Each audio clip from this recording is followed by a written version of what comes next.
Ooh, another one.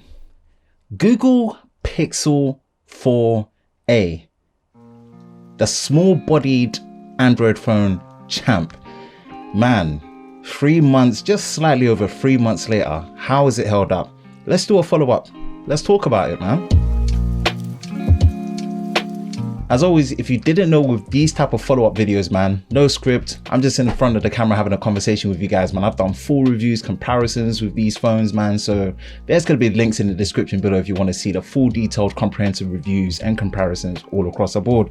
But I just want to kind of have a conversation with this, man. And Pixel 4a, do you know what this phone has done? This phone is the lesson teacher. This is the teacher to me. I'm going to describe this one as a teacher because this phone has taught me what my minimum threshold expectations are for using a phone, right? For the longest time, I've always been a power user, flagship user, and I've always noticed the difference between the cheaper, more budget, more affordable phones all the way up to the really ultra expensive. But this really negates a lot of that. And it doesn't mean it does everything right, man, but I have been able to use it comfortably. Over the past 2 weeks, there's been a couple of budget phones that have been in the studio, and I've had to put my personal SIM back in here, and I've been using this comfortably. Usually my personal SIM is in my Z Fold 2. So it says a lot that if I can take my personal SIM from a Z Fold 2, yeah, that's almost a 2G, 2 grand, 2 bag phone, into this and use it comfortably. Confidence. It's taught me that out of all the budget phones I've used, this is the baseline to compare it to. And it's phenomenal how Google have been able to do that, man. I think they really found their space with this one. Build quality wise, man, being able to use polycarbonate plastic to make it feel so sturdy and strong. And the these buttons, man, these are the most clickiest and the most sturdiest buttons I've ever used on any phone.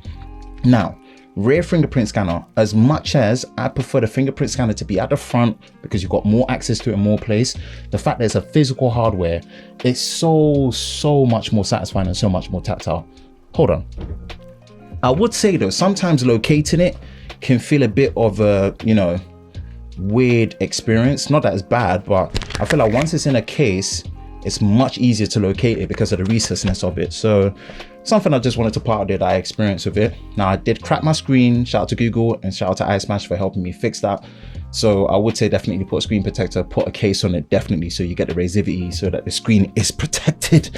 Even though it doesn't feel like it needs a case, that's one thing to put into place. I am so glad in terms of the display, 5.8 inches, and also it's a flat display, it's AMOLED, 1080p. It's a really good display experience. And again, it's not gonna wow you. It's not anything out of there like, high refresh and whatnot. But I always say at this price, I'd rather have a good, consistent 60 Hertz AMOLED display, not LCD. And that says a lot for someone like me that really appreciates high refresh rate. So I'm really glad that they made the right decision with the display design, as well as having a small single hole punch on the left. The viewing experience for things like videos, it's so good in terms of just having that all screen look, see? So I like the display experience. Now the haptics are not like the best, but I'm so glad they're using decent enough haptics where it doesn't feel frustrating like other budget phones. Like, that's one thing I was really not expecting them to do, to put even a half decent haptic engine in there for the vibration motor. And I'm so glad they did. It's one of the underrated features that really make a phone feel premium or more premium than it actually is within a price bracket. Now, camera. Honestly, this phone made me fall back into smartphone photography when it comes to stills. Not the most flexible. I still wish there was an ultra wide. And again, I know what people are going to say. If you want an ultra wide, get the Pixel 4a with 5G, which I've said it myself. I agree. I know, or the Pixel 5. But for the single camera that it has, so impressive. So impressive. So, man, the improvement to audio and video, the improvement to stabilization with the Snapdragon 730G that's in here for 4K UHD video up to 30 frames a second. Honestly, it's the base to compare it to with any other phone, no matter what they're bringing. So very impressive. The Pixel camera is so impressive at this price point. And even not thinking about the price, it's really, really good all around. Now, performance-wise, really good decisions. Now finally using UFS storage. Now you also have obviously 6 GB of RAM, Snapdragon 730G. Could bottleneck over time, but who knows? One thing that's great, which obviously I did an on-site day one Android 11 review on the Pixel 4a, is the updates and support on time. This is what having stock Android with it is so good. And the Android experience on here is so well optimized, so well put together, man. It just hasn't felt like it's slowed down. Battery experience is good relative to the size of the capacity that's in here. Charging experience, it's okay. It's 18 watts, no wireless charging, no IP8, IP68, obviously. But overall, man, I like the direction of the A series. Since the Pixel 3a and the Pixel 4a now coming into hand, I really like what they're doing. This is the teacher. It gives you confidence. It's taught me what my minimum expectations is. So it's really good to judge the base at the price. And I still do feel that in the UK it should have been £329 with exchanges, but it is what it is in that sense.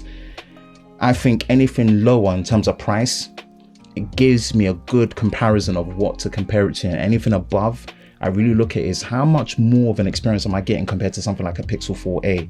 And that's a great thing for Google to be able to do in terms of the baseline comparison and the teacher. My minimum threshold, man, I feel like I honestly, if any budget phone within that price isn't giving me a better or near enough the same experience as the Pixel 4a across the board, I just go back to this one as pretty much the budget king potentially. Yeah. So that is 3.5 months, almost close to 4 months follow-up of the Pixel 4a. Couldn't recommend it enough, man. 100% couldn't recommend it enough. And yes, there's other budget phones, but this really is it, man. So yeah, that's it for me. Follow up on the Pixel 4a. Let me know in the comment section below if you have it. What's your thoughts on the Pixel 4a? You know what to do. If you enjoy follow-up videos like this, you know exactly what to do. Hit that like button, hit that subscribe button, hit that notification bell so you're part of Team TLS, the Tech Lover Squad, so you don't miss any future videos on the channel. I hope you're all safe during this time. I will catch you in the next one. Peace.